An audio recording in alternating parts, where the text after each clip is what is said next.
اللہ تعالیٰ نے قرآن میں تزکیہ نفس کے بارے میں بہت تاکید کی ہے کہ اپنے نفس کا تزکیہ کریں، جس کو دیکھتے ہوئے بزرگان دین نے ذکر اذکار کا سہارا لیا عمل کے ساتھ۔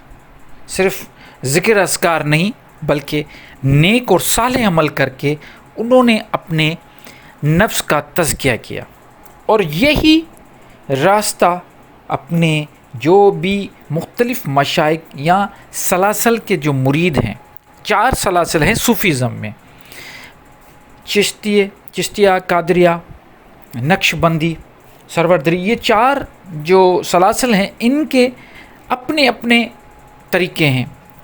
منزل تو ایک ہے، راستے تھوڑے تھوڑے مختلف ہیں۔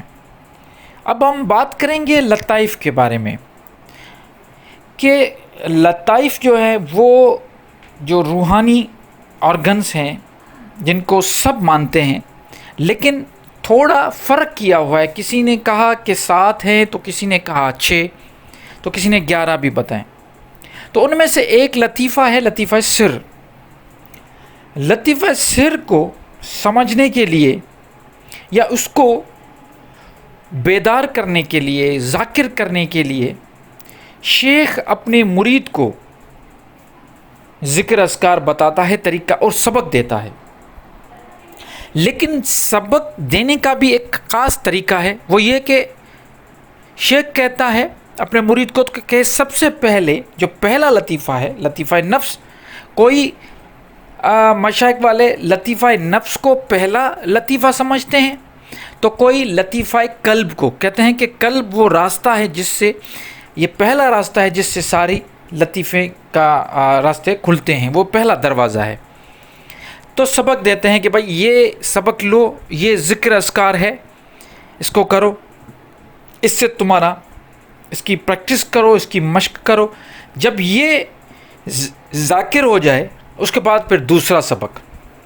تو اسی طرح ہر ایک لطیفے پہ کام ہوتا ہے، اور جیسے جیسے وہ لطیفہ ایکٹیو ہو جاتا ہے پھر دوسرا سبق ملتا ہے۔ تو ایسے لطیفہ سر ہے، کوئی اس کو 3 نمبر کا کہتا ہے، تو کوئی 5واں، تو کوئی 4۔ میں اس پہ بات نہیں کرنا چاہتا کہ یہ کون سے نمبر کا لطیفہ ہے، میں اس پہ بات کرتا ہوں کہ یہ لطیفہ، اس لطیفے کو ذاکر کرنے سے کیا فوائد ہیں۔ اب اس پہ یہ کہا گیا ہے کہ جس کا بھی لطیفہ سر ایکٹیو ہو جائے گا اس میں ہرس، لالچ ختم ہو جائے گی دنیا کی، اور کوئی اس کو کہتے ہیں کہ اس سے غصہ ختم ہو جائے گا۔ تو مختلف اپنی اپنی انٹرپریٹیشنس ہیں۔ میں اپنی بات کروں گا کہ میں نے جب اس لطیفے کے بارے میں پڑھا، سمجھا، تو یہ جو لفظ ہے سر، یہ مجھے قرآن میں نظر آیا۔ اس کا جو روٹ ورڈ ہے وہ ہے سین را، سر۔ سین کے اوپر، را کے اوپر شد ہے، مطلب 2 را ہیں۔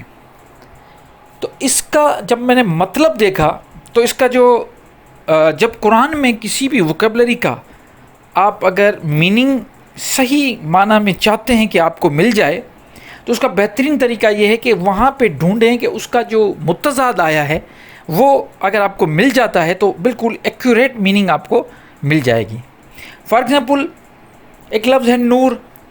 اب لوگ کہتے ہیں نور کا مطلب ہے روشنی، کوئی کہتا ہے نور کا مطلب ہے قرآن کو بھی نور کہا گیا ہے، کوئی کہتا ہے علم کو بھی نور کہا گیا ہے۔ تو دیکھیے قرآن میں نور کا جو متضاد ہے وہ ہے ظلمات، تو اس سے بالکل پتہ چل جاتا ہے کہ نور کی میننگ کیا ہے۔ نور مطلب ظلمات مطلب اندھیرا، نور مطلب روشنی۔ اب اس روشنی کو آپ کسی بھی طریقے سے دیکھ سکتے ہیں۔ روشنی آپ کو علم بھی ایک روشنی ہے، تو اس حوالے سے اس کو دیکھتے ہیں۔ تو اسی طرح سر جو لفظ ہے، اس کا جو اگینسٹ یا اس کا جو متضاد قرآن میں آیا وہ آیا ہے اعلانیہ۔ اب اعلانیہ کا مطلب یہ ہے کہ کوئی اعلان کرنا، زور سے لوگوں کو بتانا، مطلب اعلان کرنا، کوئی بھی چیز بتانا لوگوں کو، کسی ایک کو نہیں بلکہ بہت سارے لوگوں کو بتانا۔ تو اس کا جو ضد ہو گیا وہ ہو گیا سر۔ اس کی میننگ ہے چھپانا، راز رکھنا. تو لطیفہ سر کا مطلب یہ ہے کہ جب یہ ایکٹیو ہو جائے گا تو انسان اللہ کے راز جان جائے گا، اور اس میں ایک طاقت آ جائے گی کہ وہ راز لوگوں کے رکھ سکتا ہے. اس پیٹ میں، اس سینے میں راز رکھنا بھی روحانیت میں بہت بڑی طاقت ہے. یہ بڑا مشکل کام ہے کہ آپ نے کچھ دیکھ لیا. سوچیں ذرا، یہ تو بڑے آسان ہے کہ کسی کا ایپ دیکھ لیا، دوڑ کے ہم جا کے بتاتے ہیں کہ ہم نے یہ دیکھا ہے، یہ سمجھا ہے. بہت ساری ایسی چیزیں ہیں جو ہم اپنے پیٹ میں، اپنے دل میں، اپنے سینے میں رکھ ہی نہیں پاتے. اور روحانی جو لوگ ہوتے ہیں ان کا سینہ بڑا پاورفل ہوتا ہے، ان کے دل میں پتہ نہیں لاکھوں راز چھپے ہوتے ہیں. تو لطیفہ سر کو جب ہم بیدار کر لیں گے، جب ہم اس کو ایک ذاکر کر لیں گے، تو کیا ہوگا کہ یہ اس کا جو رزلٹ آئے گا، میں رزلٹ کی بات کر رہا ہوں، وہ رزلٹ یہ ہوگی کہ انسان راز رکھنا سیکھ جائے گا. اور جب انسان راز رکھنا سیکھ جائے، یہ روحانیت کا بہت بڑا مرتبہ ہے. اور اس مرتبے تک پہنچنے کے لیے ذکر اذکار تو بتائے جاتے ہیں، لیکن ہمیشہ ذکر اذکار کے ساتھ عمل بھی ٹھیک ہونے چاہیے. تو ہمیں کیا کرنا ہے؟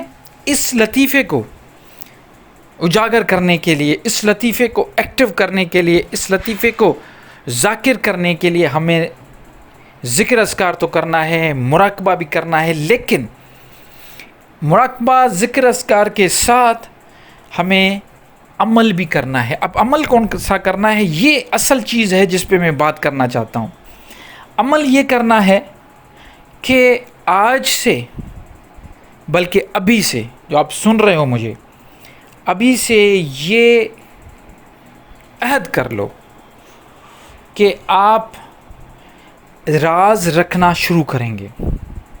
اب راز رکھنے کا مطلب یہ ہے کہ بہت ایک بڑا مقام ہے یہ، لیکن اس کو حاصل کرنے کے لیے شروع میں ہمیں چھوٹی چھوٹی چیزوں کو پہ کام کرنا پڑے گا. جیسے آپ فضول کوئی چیز دیکھتے ہیں، پھر ڈائریکٹ کسی نہ کسی دوست سے جا کے وہ باتیں شروع کر دیتے ہیں، یا آفس میں کوئی ایسی بات ہوتی ہے وہ جلدی گھر پہ آ کے وہ ساری باتیں آپ بتاتے ہیں. تو یہ پریکٹس شروع کریں کہ کچھ بھی سنتے ہو جسے آپ سمجھتے ہو کہ ضروری نہیں یہ بات کسی کو بتانا، کسی کی غلطی ہے اس کو چھپا دو، یہ کر کے دیکھیں. یہ بالکل سلولی پروسیس ہے، یہ سٹارٹ کریں. بہترین عمل ہے کہ کسی کی غلطی آپ نے دیکھی، کسی کی برائی آپ نے دیکھی، اس کو چھپانا شروع کرو، اس پہ پردہ رکھنا شروع کرو. آپ یہ پریکٹس کرنا شروع کرو اور اس کے ساتھ ذکر اذکار کرنا شروع کرو. انشاءاللہ تعالی آپ کا یہ جو لطیفہ سر ہے یہ بھی ایکٹیو ہو جائے گا، اور آپ نہ صرف راز رکھنے کی طاقت آپ میں آ جائے گی، بلکہ آپ کے راز بھی اللہ تعالیٰ رکھے گا، اور اللہ کے راز آپ پہ عیاں ہونا شروع ہو جائیں گے.